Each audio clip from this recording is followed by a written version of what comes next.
Bonjour. Alors aujourd'hui, je vais vous parler de quelque chose de très beau, quelque chose que j'aime beaucoup, un sujet que j'aborde souvent avec les femmes, mais pas encore en vidéo. Donc, je vais vous faire partager aujourd'hui ce magnifique sujet qu'est l'appel d'âme et le désir d'enfant et l'appel d'âme. Parce qu'aujourd'hui, je vais pas vous parler des problèmes liés à la maternité et liés à l'endométriose, mais plutôt quelque chose de beau que l'on peut vivre. Alors, ce que je vais vous apporter aujourd'hui, ce sont des éléments spirituels. Donc, si vous n'êtes pas du tout dans cette vision-là de la vie, que nous sommes une âme dans un corps de chair, peut-être que ça va vous sembler bizarre ce que je raconte. Alors, c'est ok. Chacun a son chemin, a sa vérité. Et puis, moi, je parle à partir de ma propre expérience, de ce que j'ai vécu dans mon propre corps de chair, tout mon cheminement jusqu'à aujourd'hui, pour en arriver où j'en suis, dans ma chair, dans mon cœur, dans mon âme, et aussi évidemment tout ce processus d'enfantement qui, dans mon histoire de vie, est central. Je suis venue sur Terre pour dénouer quelque chose autour de la maternité, de la mère, entre autres, du féminin, de manière plus générale, et aider les autres sur ce chemin-là. Et puis je reçois des messages, j'ai des informations qui sont là, et puis voilà, j'accompagne des personnes aujourd'hui dans cette dimension hautement thérapeutique, qui inclut totalement le corps, les émotions, l'histoire familiale, etc. Mais aussi, évidemment, il y a toujours cette dimension spirituelle dans mes accompagnements. Ça, c'est une constante, et celles qui me connaissent le savent très bien. Donc je vais vous parler aujourd'hui de la manière dont on peut tomber enceinte, dont on peut concevoir un enfant, et qui est un petit peu différente de ce que l'on dit d'habitude. Moi, il y a deux façons différentes, deux façons de mettre au monde un enfant. Alors, c'est très résumé, évidemment, dans une petite vidéo comme ça, je vais résumer, mais enfin voilà, je vous donne quelques informations. On peut faire un enfant, créer en fait ce corps d'enfant, à partir de ce fœtus, embryon qui va devenir fœtus, à partir de notre corps. C'est ce que font les êtres humains, les êtres vivants d'une manière générale, depuis bien longtemps. C'est-à-dire que c'est une étape de procréation. Dans le cas de l'être humain, il y a un ovule et un spermatozoïde qui se rencontrent pour créer une cellule qui va ensuite devenir ce magnifique être humain que nous sommes. Donc nous sommes tous partis de cette union d'un ovule et d'un spermatozoïde, donc cette union du féminin masculin. Je le rappelle pour celles qui savent à quel point ce thème m'est cher, l'union du masculin-féminin, pour créer cet être complexe constitué de milliards de cellules que nous sommes. Alors, concevoir un enfant de cette façon-là, tel que c'est fait depuis très très longtemps par tous les êtres humains du monde, et les êtres vivants, les animaux aussi bien sûr, mais ça suppose que tout fonctionne dans le corps, c'est-à-dire que tous les organes soient en place, il faut avoir un utérus, il faut avoir des ovaires, des spermatozoïdes en forme, etc. Ça, c'est la façon commune de voir la conception d'un enfant. Mais tout ça peut être compromis lorsqu'on souffre de difficultés à avoir un enfant, d'infertilité. Par exemple, dans le cas d'une maladie, telle que l'endométriose, mais aussi d'autres problèmes, ou lorsque l'âge avance, parce que le corps, c'est ce que on nous répète sans cesse, le corps de la femme a comme une date de péremption, c'est horrible à dire, même beaucoup de femmes ont cette idée de l'horloge biologique en tête, et oh mon Dieu, j'ai déjà 35 ans, j'approche des 40, comment je vais faire, etc. J'ai pas encore trouvé l'homme, ou je suis pas dans une situation qui fait que, et j'ai envie d'un enfant. Alors oui, d'un point de vue biologique, c'est une réalité, on a moins d'ovocytes, ils sont en moins bonne forme, d'ailleurs les spermatozoïdes aussi sont en moins bonne forme avec l'âge qui avance. Enfin ça c'est une réalité biologique, basique, c'est ce dont on parle tout le temps. Mais il y a une autre façon d'envisager les choses. Et à mon sens, en tout cas c'est ce que j'ai vécu moi, on peut faire un enfant, donner naissance à un enfant, à partir d'une dimension spirituelle de l'être. Ça suppose évidemment, donc, comme je vous l'ai dit, d'envisager que l'on a une âme, que l'on n'est pas uniquement un corps physique, que l'on a une âme, et que l'on est constitué de différents corps, des corps subtils, et que tout ne se fait pas, ne se conçoit pas à partir du corps physique. Le corps physique est évidemment un élément important, puisque si on est venu sur Terre, c'est pour être incarné dans la matière. Donc je ne suis pas du tout en train de nier le corps physique. Ce que je veux dire par là, c'est qu'on peut envisager que tout ne commence pas dans le corps physique. C'est ce qui s'est passé pour moi, hein, puisque vous savez que à 41 ans, ma gynécologue m'a dit, ben écoute, tu n'auras pas d'enfant, tu n'as plus d'ovocytes, ils sont en mauvaise santé, etc. Et moi, je suis tombée enceinte en 2 mois. Donc c'était seulement 2 mois, hein, donc j'ai jamais essayé de tomber enceinte auparavant. Et tout cela a été précédé d'une préparation spirituelle avec mon mari, et évidemment d'un chemin de guérison thérapeutique auparavant. Mais ce que je veux dire par là, c'est que pour moi, euh, nous tous, nous sommes des âmes qui avons choisi là où nous voulions vivre, l'époque, la famille, le foyer, la région, la culture, pour faire les expériences que l'on avait envie de faire, besoin de faire pour évoluer. Parce que nous sommes tous ici sur Terre pour évoluer, pour apprendre, pour grandir. Et donc l'âme choisit un corps physique sur Terre, c'est comme ça que ça se passe, pour faire ces expériences. Et donc on a une forme de libre arbitre, nous les âmes, avant de s'incarner, puisqu'on peut choisir là où on veut aller. Il n'y a pas de fatalité à tout cela, de la même façon que les futurs parents, ceux qui ont envie de devenir parents, ne sont pas uniquement tributaires de l'aspect physique. Ça, c'est mon idée. C'est que lorsque l'on est parent, lorsque l'on a envie de devenir parent, ce que l'on fait, c'est qu'on accueille en fait une âme dans son foyer pour l'aider à grandir et évoluer. Mais ça n'est pas, contrairement à ce que l'on entend souvent, une forme d'appropriation d'un être, hein, parce que beaucoup de gens sont dans cet état d'esprit, je vais créer un petit nous, un petit moi. Et ça, c'est une envie égotique qui est dénuée d'un véritable amour, en fait. Je veux, à quelque part, continuer, perpétuer l'espèce. Hein.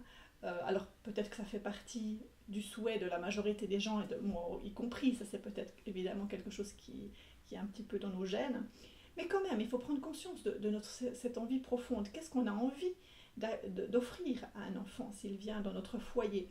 Et si c'est juste pour perpétuer en fait l'espèce, si c'est juste pour en faire un petit moi, donc un objet quelque part qui va me ressembler ou à mon mari, on n'est pas véritablement dans l'amour, dans cet accueil d'une âme indépendante, autonome, qui va venir s'incarner chez nous pour nous apprendre des choses et apprendre des choses pour évoluer vers sa future vie d'adulte.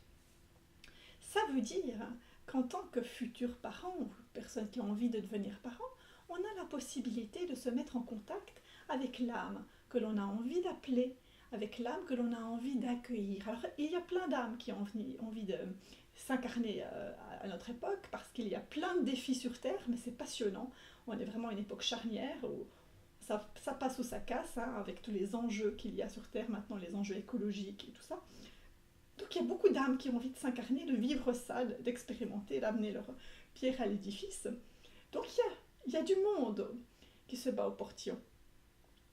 Et moi, mon accompagnement ou ce que j'ai vécu, ça a été de décider avec mon conjoint d'accueillir une âme prête à contribuer à ce nouveau monde.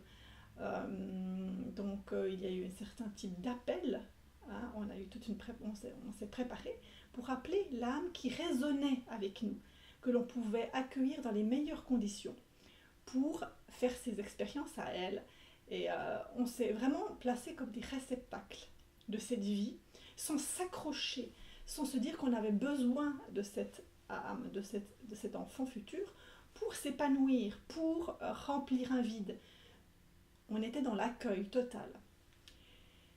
Et quand on appelle une âme, et maintenant c'est le processus dans lequel j'accompagne les couples ou les femmes, et bien si ça résonne juste pour la personne, dans son cœur, au plus profond de son cœur, eh bien il est possible que cet enfant vienne très facilement. Malgré un corps que l'on dit malade. Alors, attention, il faut évidemment quand même toujours avoir un utérus, il faut quand même toujours au moins avoir un ovaire, une trompe, un spermatozoïde, on est d'accord, hein, on reste quand même dans la matière. Mais même dans un corps qui, a priori, est, disons pas le corps idéal pour enfanter, il est tout à fait possible d'accueillir la vie. Mais il y a des conditions à cela. les blocages qui empêchaient l'arrivée de cet enfant, hein, la forme de protection qu'avait mis le corps en place pour éviter que cet enfant vienne sur Terre, eh bien, ils doivent être enlevés. C'est pour ça que certains d'entre vous vont vouloir se précipiter sur leur téléphone et m'appeler, me dire allez hop, une session d'appel d'âme et c'est bon, je serai enceinte. Non, non, non, hein, je vous dis, alors je pourrais vous le dire, hein, ça me ferait, si j'avais envie de gagner beaucoup d'argent, non, ça serait mensonger. Je n'ai pas cette baguette magique qui va me permettre en une session d'appeler cette âme pour qu'elle vienne dans votre foyer. Alors je peux le faire, mais c'est pas correct. Ça veut dire que ce projet doit être aligné avec qui vous êtes, avec les besoins de votre âme, avec les besoins de votre cœur, au niveau du couple aussi, bien entendu, parce que l'homme est tout aussi important que la femme. Et s'il y a encore des blocages, des peurs liées au fait d'avoir cet enfant-là, que ce soit du côté de la femme ou de l'homme, et c'est bien ça qui rend les choses parfois difficiles, parce que moi je travaille avec les femmes, mais l'homme, dans tout ça, il a aussi son rôle à jouer. Est-ce qu'il n'est pas lui aussi inconsciemment un empêcheur dans ce processus disons, d'enfantement? Donc une fois qu'on a débloqué ça, c'est pour ça que je parle beaucoup moi de mon processus de guérison qui a duré longtemps, hein, et mon mari aussi, mon compagnon aussi, c'est à débloquer des choses chez lui, alors qu'il n'avait pas de problème physique du tout, hein, pour enfanter. Mais on a ensemble continué, une fois qu'on s'est rencontrés, à débloquer des choses autour des peurs, en lien avec l'enfantement, avec le fait de transmettre des choses difficiles de nos familles. Eh bien, le processus pour tomber enceinte a été très facile, contre toute attente. Enfin, la manière dont ça s'est passé chez moi, en 2 mois, à 41 ans, avec un corps qui ne devait pas pouvoir enfanter, c'est quoi? C'est une probabilité infinitésimale, encore bien plus petite que de gagner à l'euro-million, je ne sais où. C'est absolument inimaginable. Et pourtant, ça s'est fait. Et ça se fait pour bien des personnes. Lorsque tout cela est dégagé, hein, lorsque tout ça est... le processus est aligné avec qui vous êtes. C'est pour ça que quand j'accompagne les femmes, on commence par guérir. On commence par guérir les causes profondes de la maladie pour faire de l'espace et pour rendre cet appel d'âme possible réellement. Ensuite, quand est-ce que ça va se manifester? Ça, je n'ai pas ce pouvoir-là. Moi, je suis juste là en tant qu'accompagnatrice, guérisseuse et accompagnatrice spirituelle dans cette démarche, mais ce n'est pas moi qui vais décider quand l'âme voudra s'incarner. Ça peut être dans 1 mois, ça peut être dans 2 ans. Et si votre mission de vie, je laisse l'opportunité, hein, évidemment, de vivre cette expérience de la parentalité, cela va être possible. Si votre âme a décidé au fond d'elle que ça n'était pas une expérience qu'elle avait envie d'expérimenter dans cette incarnation, ça ne se fera pas, en tout cas pas sous cette forme-là. Après, un appel d'âme peut amener un enfant sous une autre forme, adoption, enfant d'accueil, enfant accueilli d'une autre manière. Tout ça pour dire qu'il y a une dimension spirituelle importante dans l'accueil d'un enfant, dans le fait de pouvoir tomber enceinte. Et c'est vraiment aujourd'hui un message d'encouragement que je voulais vous envoyer, parce que cela est possible. Je l'ai vécu moi-même, j'accompagne aujourd'hui les femmes ou les couples dans cette démarche, et puis ça marche. Alors ça marche, à nouveau, hein, ça marche pas comme on le veut, comme notre tête, notre mental le décide. En tout cas, il y a vraiment quelque chose qui se passe. Voilà, alors c'était quelques explications pour vous expliquer un petit peu cette démarche d'appel d'âme. Et puis après, si on veut aller plus loin encore, on peut s'intéresser à ce que moi j'appelle la conception dans la lumière, c'est-à-dire que c'est une croyance très ancrée dans nos têtes qu'il faut passer par la procréation physique, justement, pour mettre au monde un enfant. Or, voilà, c'est un peu ce que je vous dis par rapport à l'appel d'âme, c'est qu'en fait, mettre au monde un enfant se passe à un autre niveau. En fait, en appelant une âme, le corps devient uniquement réceptacle. Et c'est ce qui s'est passé avec Marie, hein, qui a mis au monde Jésus, et d'autres femmes chez les Esséniens. Alors, c'est très... Enfin, à ma connaissance, tout cela n'est pas étudié au niveau scientifique, mais en tout cas si vous vous intéressez aux ordres mystiques, et il faut rechercher les sources, aller en quête des informations, eh bien vous verrez que cette notion de conception dans la lumière, ou peu importe comment on l'appelle, existe, que certaines femmes ont pu enfanter de manière très improbable. Ça existe. Enfin, tout cela, en tout cas, est très très intéressant et passionnant. Et ça veut dire à nouveau qu'on est beaucoup plus vaste que notre corps physique. Notre corps physique est un outil merveilleux pour expérimenter sur Terre, mais on peut créer déjà la vie que l'on veut à partir d'un autre espace que notre corps physique. Et l'on peut également transmettre la vie. Alors pour moi, on ne crée pas la vie, hein, ça c'est une vision égotique des choses, parce que la vie est. On ne crée pas la vie, on transmet la vie. Donc on accueille la vie qui a envie de s'incarner, on est réceptacle et on donne naissance. Et ça c'est possible à partir d'un autre plan, à partir d'un plan plus spirituel. Voilà pour ces quelques explications. J'espère que ça vous aura interpellé, questionné et peut-être passionné.